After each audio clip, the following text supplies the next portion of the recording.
आखिर तालिबान के पास कितना पैसा है और ये पैसे उनके पास आते कहां से हैं? जवाब आपको चौंका देगा। और मध्य प्रदेश के एक किसान ने ये लाल कलर की भिंडी उगाई, पर कैसे? और इस 3 साल के छोटे बच्चे ने जंगल में कई दिनों तक सरवाइव कैसे किया? कहानी काफी इंटरेस्टिंग है। और ये जो लड़का है ये 2 सालों से फ्री में खाना खा रहा है। इसकी ट्रिक और ऐसे अमेजिंग फैक्ट्स जानने के लिए बने रहना वीडियो के एकदम अंत तक। नंबर 1, दोस्तों जंगल में बड़े बड़े लोगों के लिए सरवाइव करना नामुमकिन हो जाता है, क्योंकि ये जंगल का कानून है जो सबके लिए एक होता है, मारो या मारे जाओ। पर इस 3 साल के बच्चे ने कुछ ऐसा कर दिखाया जो कि काबिले तारीफ है। इस बच्चे को ऑटिज्म नाम की बीमारी है, जिसमें इंसानी दिमाग अलग प्रकार से काम करता है और ऑटिज्म वाले लोग किसी से ढंग से बात भी नहीं कर पाते। और ऐसे में ये 3 साल का बच्चा जंगल में घूम गया। इसके माँ बाप ने सारी उम्मीदें खो दी, क्योंकि एक तो ये बहुत छोटा था और दूसरा इसे ऑटिज्म था।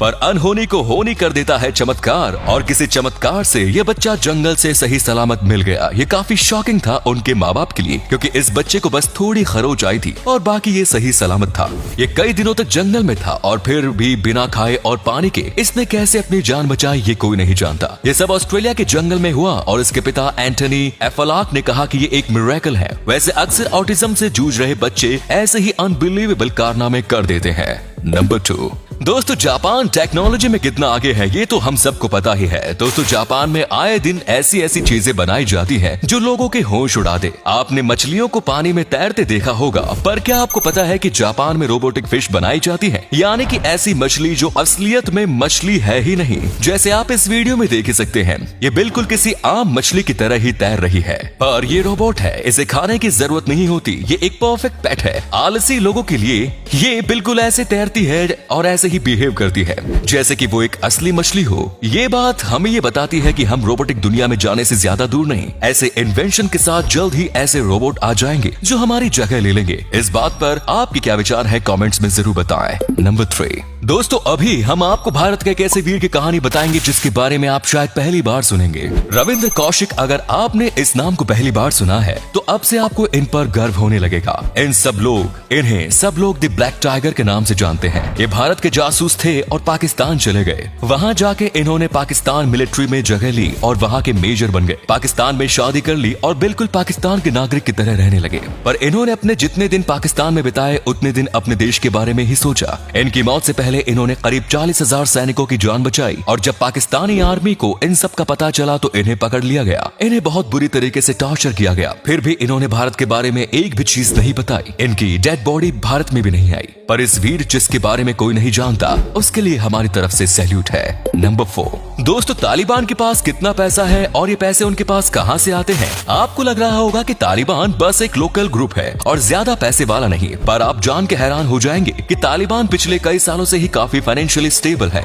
हर साल तालिबान 500 मिलियन से 1.2 बिलियन रुपए कमाता है। तो अब ये बात आती है कि इनकी इनकम का सोर्स क्या है। ये बातें आपको चौंका देंगी। लिस्ट में सबसे पहली चीज है ये प्यारा सा फूल। ये फूल प्यारा से दिखता है पर है नहीं। इस फूल में सबसे ज्यादा पॉपुलर इलीगल ड्रग्स हीरोइन बनती है। उसके बाद दूसरा सोर्स है टैक्सेस। अफगानिस्तान में कुछ भी होता था उसका टैक्स तालिबान को देना पड़ता था। और थर्ड सोर्सेज है mine robbery. Afghanistan lithium, lapis, copper इन सब मिनरल्स की खान है। इसमें से आधी तालिबानी के कंट्रोल में थी। चौथा सोर्स है फॉरेन डोनेशन। पाकिस्तान और ऐसे कई देश इनको मिलियंस ऑफ डॉलर्स देते थे। ये सब तालिबान के कब्जे से पहले का था। जब ये इलीगल होता था, कब्जे के बाद ये सब 100 गुना ज्यादा बढ़ जाएगा। अब आप सोच सकते हैं कि ये टेररिस्ट ग्रुप कितने ज्यादा अमीर है। नंबर 5, दोस्तों एक लेडी फिंगर यानी कि भिंडी का नेचुरली कलर होता है ग्रीन, पर मध्य प्रदेश के कजूरी कलान में रहने वाले मिश्री लाल राजपूत ने एक अलग प्रकार की भिंडी उगाना शुरू किया। इस भिंडी का कलर ग्रीन नहीं बल्कि लाल है। भिंडी अक्सर थोड़ी चिपचिपी होती है, पर यह भिंडी का टेक्सचर काफी स्मूथ है। ये भिंडी बहुत रेयर और हाइब्रिड होती है। फॉरेन में भी ऐसी भिंडी नहीं मिलती। डॉक्टर्स के माने तो ये भिंडी म्यूटेशन की वजह से उगी है, और डॉक्टर्स का ये भी कहना है कि ये जो भिंडी है ये नॉर्मल ग्रीन कलर की लेडी फिंगर से ज्यादा अच्छी है। जिन लोगों को दिल की और ब्लड प्रेशर की बीमारी है उसे ये भिंडी खानी चाहिए। लोगों का कहना है कि ये नॉर्मल भिंडी से ज्यादा स्वादिष्ट स्वादिष्ट भी है और इतने गुण होने की वजह से ये बहुत महंगी है। 1 किलो भिंडी के 800 रुपए है और नॉर्मल भिंडी 1 किलो बस 50 या 60 रुपए की आती है।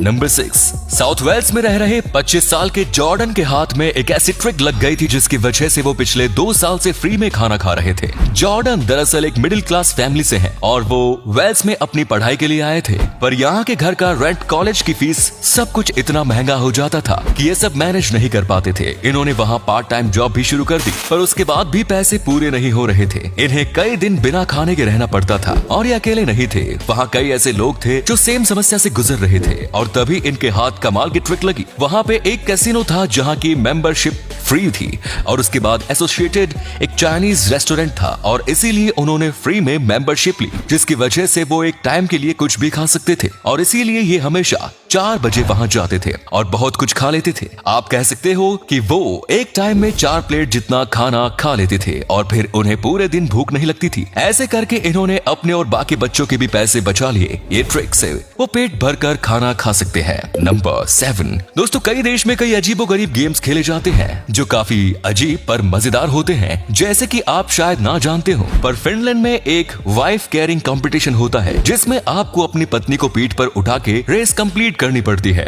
और पानी, मिट्टी, ऐसे कई ऑब्स्टिकल्स रेस के बीच होते हैं और अगर आप ये रेस जीत जाते हैं तो आपको अपनी पत्नी के वजन जितना बियर फ्री में दिया जाता है। ये रेस फिनलैंड में काफी पॉपुलर है। ये गेम अब वहाँ के किसी फेस्टिवल की तरह बन चुका है। ये कंपल्सरी नहीं होता, पर फिर भी कई लोग एंजॉयमेंट के लिए यहाँ पार्ट लेते हैं और बड़ी भीड़ में ये लोग रेस देखने भी आते हैं। ये रेस को कोई भी प्राइज के लिए नहीं खेलता, सब बस अपने एंटरटेनमेंट के लिए खेलते हैं। इस गेम की शुरुआत 18वीं सदी में हुई थी और 100 साल से भी ज्यादा हो गया, पर आज भी ये गेम पॉपुलर है। तो वीडियो अच्छा लगा तो लाइक मार देना और अपने दोस्तों के साथ इसे शेयर भी जरूर करना।